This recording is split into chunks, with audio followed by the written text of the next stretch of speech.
Un excelente día, queridos jóvenes.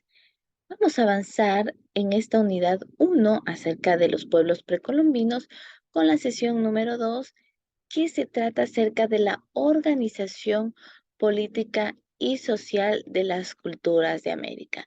Recordemos que hemos estado estudiando con ustedes acerca de tres importantes culturas que se dan dentro de América, como es la cultura azteca, la cultura maya y la cultura inca. Recordemos que la cultura azteca se radicó en los territorios que actualmente es México, la cultura maya en Centroamérica y la cultura inca en Suramérica.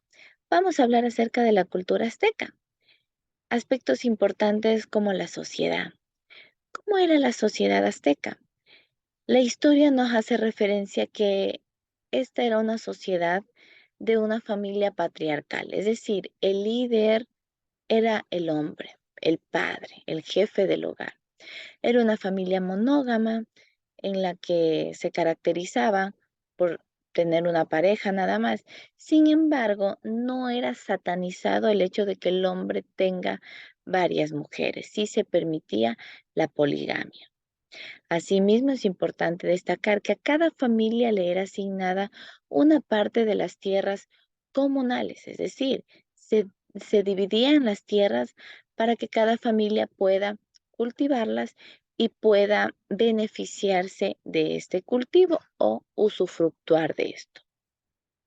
Asimismo, varias familias dentro de un mismo territorio componían el llamado Calpulli. Era una organización de varias familias, mientras que varios calpullis conformaban un barrio. Entonces, así era como se organizaba la sociedad. Ahora, dentro de la sociedad, ¿cómo estaba estructurado? A veces decimos las clases sociales. Y es importante destacar que dentro de la cultura azteca también lo había. Había la máxima autoridad, eh, a quien se le conocía como Huey Tlatoani, ¿sí? Era la máxima autoridad. Él estaba sobre todo. Luego, de manera descendiente, iba la nobleza. Después, en tercer lugar, encontramos a los mercaderes. En cuarto lugar encontramos ya los plebeyos y por último estaban los esclavos. Asimismo, es importante destacar que dentro de la cultura azteca estaba caracterizada la arquitectura. Quienes trabajaron e hicieron pirámides de planta circular y con un aspecto de remolino, tal como lo podemos ver en la imagen. Allí podemos visualizar a una de las pirámides más conocidas, la llamada Calixtlacoaca, y la estación de metro de Pino Suárez, que está en México. Entonces, como usted puede ver, eran pirámides que se las hacían de forma circular, así es como ellos trabajaban o hacían sus construcciones. Asimismo, conozcamos aspectos de la cultura maya. La cultura maya nos habla de que ellos nunca se unificaron bajo un solo imperio, ¿sí? Ellos estaban bajo ciudades, estados, los mismos que formaron un núcleo político, social y religioso de esta civilización teocrática. Ahora, ¿cómo eran las clases sociales? ¿Cómo estaban divididas? Asimismo, tenemos a una máxima autoridad, a quienes llamaban Alach Winik, ¿sí? Eran la máxima autoridad. Luego de ellos estaba en segundo lugar los sacerdotes. En tercer lugar encontramos a la nobleza. Miren lo diferente. Los sacerdotes están sobre la nobleza. En cuarto lugar tenemos a los mercaderes y los artesanos. Y en último lugar tenemos a los esclavos. Asimismo destacamos importantes temas de los mayas, de que ellos tenían en arquitectura su propio estilo, su propia técnica. Por ejemplo, ellos trabajaban en aspectos como el arco falso, que conseguían colocando una piedra sobre otra para conseguir una forma de arco y la bóveda. Las construcciones mayas más importantes eran los templos, siendo los más importantes y los más destacados dentro de esta cultura los conocidos como Copán, Tikal, Piedras Negras, Chichen Itzá, Uxmal y Maipán.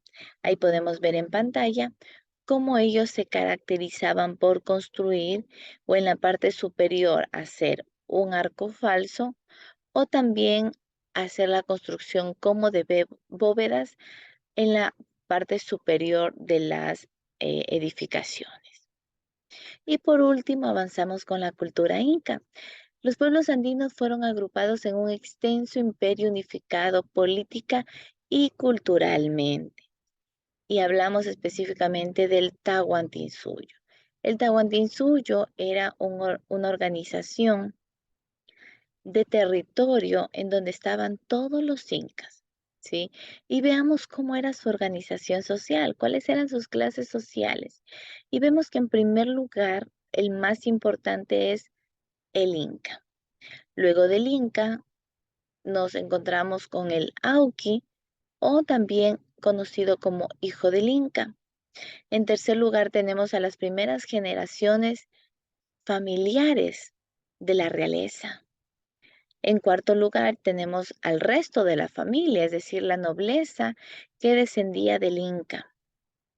En quinto lugar, en cambio, tenemos a la nobleza de privilegio, es decir, quienes formaban parte de los jefes, los sacerdotes o asesores de gobierno, por decirlo así, asesores del Inca. En sexto lugar, tenemos al pueblo. En séptimo lugar, tenemos a los maestros colonizadores y por último, a los siervos y esclavos. Y por último, destacamos que los incas desarrollaron una arquitectura un poco más sobria, pero muy bien planificada. Y eso lo podemos ver a través de maquetas y bocetos que se han encontrado. Ellos utilizaron dimensiones de partes del cuerpo humano como referencias para tomar sus medidas, por ejemplo, brazos, codos, pies. Es importante destacar que levantaron sus edificios sobre una planta rectangular construida con rocas o adobe, varios recintos alrededor de un patio y rodeados por un muro. Conformaron la cancha, que es una unidad arquitectónica mínima. Esto es acerca de la cultura inca. Eso es todo, que tengan un excelente día.